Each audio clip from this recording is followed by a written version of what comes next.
guys, Rocco here. Today we are doing shocking facts about Syria. Let's just get into it. Don't know anything. Let's go, guys.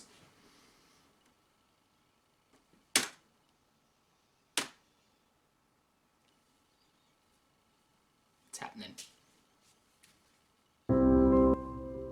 It always starts off nice, the FTD videos. I like that.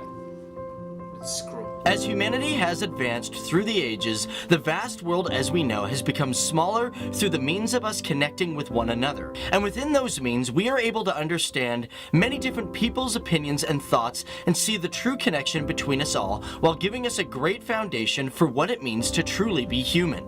And today, we are talking about a country that has been a connection and a foundation to the beginning of humanity. Today, we are talking about a country that has a real deep story. And like most stories, the further we dive into them, the more we discover about the true struggle of a person or a people that makes up the whole of a culture. And today on FTD Facts, we are reaching our hand out and talking about the country known as Syria. So hey everybody, what's going on? Dave Walpole here and welcome to FTD Facts. Now, I'm not gonna lie, this is a video that is hard for us to do here on the channel because, well, this is a country that has a lot of controversy around it, and for me, I had to spend a lot of time really doing a lot of research on the country because this is one that we have to have a great understanding and care for. And it's also because this is a country that most of you wanted us to talk about. People like Haresh Gaming, Islam Ahmed, Psych Ward, Mohammed Tama, and many more of you. So to first start off, let me ask you the question of the video, and that is, what would be the worst thing for somebody to take from you? Would it be a family member? Would it be, you know, your freedom of speech? What would it be? Let me know down there. Cool? So Syria, this is a country that has an extensive history, a history of progress, warfare, and fights for its people's voice to be heard. And this is because the culture of Syria goes way back to ancient times. For example, the two largest cities in Syria, Aleppo and Damascus, are among the world's longest inhabited cities. Now Damascus, it was inhabited about 9,000 BC. And Aleppo being 2400 BC. But one of the oldest structures in the entire country is the Citadel of Aleppo. Now this large castle dates back to the 3rd millennium BC. And it's considered one of the oldest forts in the world and has a history of being occupied by many different cultures, such as the Greeks, the Byzantines, and the Ayyubids, in which most of the structure is formed from them. Now, although the city to date has been damaged because of the Civil War, it was inscribed as a UNESCO location in 1986. But what about Syria's history? I mean, how far does it go back? How did it all begin? The history of Syria dates back to 10,000 BC, as it was an area known as the Neolithic Culture Center. These were the people that used agriculture and cattle breeding first in human history. And although it is home to one of the oldest human excavations, the ancient city of Hamukar has an interesting story. Scientists date this city's destruction back to 3,500 BC. But what makes it more fascinating is in 2008, the excavation had discovered clay slingshot bullets and slingshots, which suggest that the city was one of, if not the first city, to have urban warfare. But one of the most important and well-documented moments in Syria's history was when it was controlled under the Ottoman Empire. Before 1516, the country was under the control of the Mamluk Empire, but they were eventually defeated by the Turkish Empire, or better known as the Ottoman Empire, at the Battle of Marj Dark near Aleppo. And for over 400 years, the Ottoman Empire ruled all of Syria until its demise in World War I. When World War I broke out on July 28, 1914, the Ottomans and its territories allied with the German conflict. And it marked a major change in human history, a moment where countries banded together in a valiant symbol against evil. And within the darkness of that evil was the Armenian and Assyrian genocide. This was the third genocide of the 20th century and the first one to have a death toll of over 1 million people. A dark time in Syria's history that began on April 24th, 1915. were anywhere between 800,000 to 1.5 million Armenians and 275,000 to 750 Assyrian people were marched in the desert with no food or water and left to perish in an attempt to wipe out the Christian faith within Syria. But the Arabic people did not stop there. They fought back hard. As freedom fighters of the Sharifian army under the command of Emir Faisal revolted against the Ottoman army fighting alongside British forces such as Thomas Edward Lawrence, or better known as Lawrence of Arabia. Between T.E. Lawrence and Emir Faisal, the two collaborated on many different occasions, even on the victorious attack on Damascus on October 30th, 1918. Now, shortly after that, the Ottomans and the remaining German forces were defeated by the Allied efforts, bringing the empire and a war to an end. But the thing is, after World War I, the British promised the Arabic people that they would get independence. However, that changed after the war as two diplomats, one English and one French, Francois-Georges Picot and Briton Mark Styles, secretly decided that after the war, Syria would become ruled by the French. But to ensure that this didn't happen, when the war ended, Emir Faisal, he went to the Paris Peace Conference to ensure his sovereignty over Syria. But his hopes went short when the European countries decided to split up the Ottoman territories, with the final conclusion that Syria would be mandated by the French. But shortly after that, Faisal declared himself on March 7th, 1920, the rightful king of the Arab Kingdom of Syria, which ended up leading to the short Franco-Syrian War, in which Faisal was given an ultimatum to surrender his forces or face a severe invasion.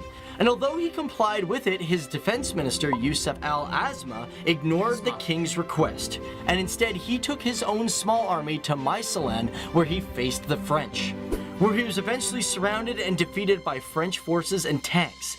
This ended Faisal's kingdom on July 24th, 1920, which after that, the French expelled Emir from the country that he fought so long and hard for. Now, although the French had control and a mandate over Syria, they eventually lost control during World War II. This is because France itself was occupied by the Germans, and after the Second World War in 1958, the country had joined Egypt to become the United Arab Republic, linking the two together as one. However, this deal didn't really work for the Syrian people because they were pretty much ignored by the Egyptians, thought of as second class, and of course, because of that, their economy suffered. And on top of that, even the country was known as the northern region of the UAR. At that point, the country had a coup where soldiers defected, freeing Syria from Egypt on September 1st, 1961. And within the following years came the creation of the Ba'ath government, which also had another coup in 1966. But let's step away from the politics and history of Syria to discover what else this country may have that others don't. It's going too deep. Too much conflict and shit. Syria is a country that has over 17 million people, making it rank 54th most populous place in the entire world. It has a landmass of 85,180 kilometers square, having a density of 118.3 people per square kilometers. Now within that population, 74% of them are followers of Islam, with 10% of them being Christian and 3% worshipping an interesting religion called Druzism. Now what's fascinating about the people of Druze within Syria is there's only about 450,000 to 600,000 people worshipping the religion. And believe it or not, they make up the largest group in the entire world within a country. You could say that Syria is Druze capital of the world, as the world population of people following Druze is 800,000 to maybe 2 million. For those who don't understand, Druze is a monotheistic Abrahamic religion, but they don't follow the 5 pillars of Islam. But what's crazy about these people is they pretty much live in isolation and they don't even really have conversations with another. They don't even speak. It's crazy. However, as for the people of Syria, their art movement has contributed to a lot of the Arabic culture, as they are a proud people of oral and written culture and poetry. In the early days of the 19th century, many Syrian writers and philosophers traveled to Egypt and contributed to the Al-Nada, which is well known to be a very cultural and changing renaissance that happened in the 19th century. But you couldn't have history and literature without having education. And in Syria, the education within the country is completely free for students ages 6 to 12. After After that, they have a 3-year general or a vocational training school, followed by another 3-year academic or vocational program. And these students are indeed learning, as their literacy comes in at 90.7% for males and 82.2% for females. Now, speaking of academics, let's talk about their healthcare program. Now, from 1970 to 2009, the country had accomplished quite a lot. For example, the life expectancy of a person in Syria went from 56 to 73. And infant mortality dropped from 132 per 1,000 births to 17.9 live births. And in 2010, a year before the Syrian civil war, the country was spending 3.4% of its GDP on healthcare related issues. And within 1,000 people, there were 14.9 physicians and 18.5 nurses. But nowadays, the healthcare system has unfortunately become very limited and restricted. The latest reports show that almost half of Syria's population has been forcibly relocated, and this is 7.6 million people, with also 4.8 million registered refugees who have relocated. The reason for this is because in 2011, Syria entered a civil war. It all began with peaceful Arab Springs protests where anti-Assad protesters marched in Damascus for democratic reforms and release of protesting prisoners. However, things escalated during those protests and police units fired on the civilians, which moved from peaceful protesting to a civil war when officers and soldiers defected, creating the Free Syrian Army on July 29, 2011. And to this date, it is one of the darkest moments and most confusing moments in Syrian history. As there are sides in every corner of the country, the war has taken over 400,000 lives. But besides the war itself, the country is still home to many historical sites. For example, the country has 6 UNESCO sites. Unfortunately, the city of Aleppo, which was 6th on the list, has areas that are in utter ruins. But the city of Damascus itself is considered an entire UNESCO zone. The reason for this is because the city is filled with many old structures. And the most important one of them all, the Umayyad Mosque, is the oldest building in the city, dating back to 715 AD. Now, this mosque was built in order to commemorate the Arab conquest of Damascus in 1634. It is 77 meters high and is made almost completely out of marble. And it is one beautiful piece of architecture, I will give it that. As well, it is one of the oldest and largest and most used mosques in the entire world, as some Islamic followers consider it the 4th most holy place on the entire planet. It is also believed that it is the place that Jesus will return to at end of days, and the only pope to have visited this mosque was John Paul II in 2001. So that's it, guys. That's been us talking about Syria. My name is Dave Wobble, and I hope this video brought you guys some insight on Syria instead of just the war in which we're reading about in the media today. That being said, if you guys have any ideas for future FTD Facts videos, let us know down there because we are always listening, or email us at our Gmail at ftdfacts@gmail.com. To finish it off, it has been interesting talking about a country and the people of Syria. It is a region of land that is sacred to our history, with a culture that is still standing proud and hopeful towards a better future.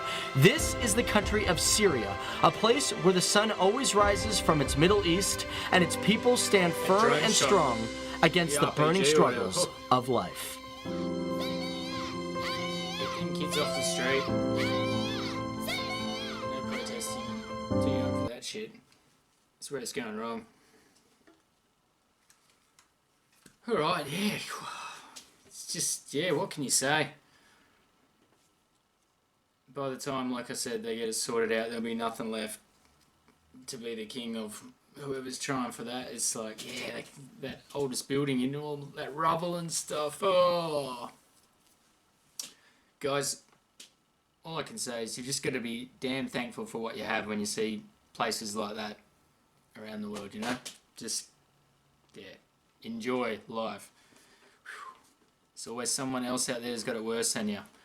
That was FTD Facts. Shocking facts about Syria. Yeah. There wasn't too many nice ones. Did they even say anything about, like, their wildlife and shit? Like, they don't have any, eh? Just goats and RPGs. Fuck, nothing be living out there, would it? They're getting bombs dropped on them and, oh, shit. That was hardcore, guys. Alright. We're going to have to do a comedy next, I think. Just to laugh it off. That's how things get better. Anyway, guys, that was FTD Facts. Be sure to check them out. We'll see you for the next one.